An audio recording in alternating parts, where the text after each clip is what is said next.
बाळांनो, properties of similar triangle इयत्ता 9वीला आपल्याला पान नंबर 6वर 5 नंबरचा पॉईंट दिलेला होता. 6वर 5 नंबरचा पॉईंट, पण तिथं कॉन्ग्रंट होता. आता आपल्याला इथं काय दिलंय, सिमिलर दिलेलं आहे. सिमिलर म्हणजे काय बा, reflectivity. Triangle ABC is similar to triangle ABC. म्हणजे प्रत्येक ट्रायंगल हा प्रत्येकाला स्वतःला कसं असतो, सिमिलर असतो. Every triangle is a congruent to itself.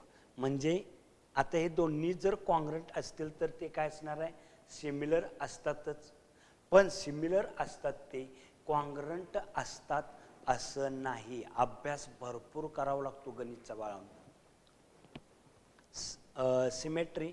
If triangle ABC similar triangle DEF, then DEF triangle DEF similar triangle ABC.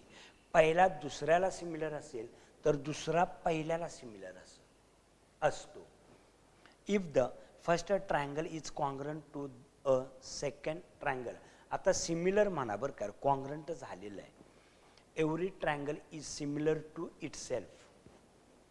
If the first triangle is similar to a second triangle, then second triangle similar to the first triangle. म्हणजे पहिला triangle दुसऱ्याला जर similar असेल तर दुसरा पहिल्याला similar असतो. आपलं पाहुणं जर ते असतील तर त्यांचं पाहुणं आपण असणार. त्या पद्धतीनं ट्रान्झिटिव्हिटीला तसंच. Triangle first triangle is similar to second triangle, second triangle is similar to third triangle, then first triangle is similar to the third triangle. म्हणजे ABC DEF प्लस सिमिलर आहे आणि DEF GHI ला जर असेल तर ABC हा GHI ला असणार.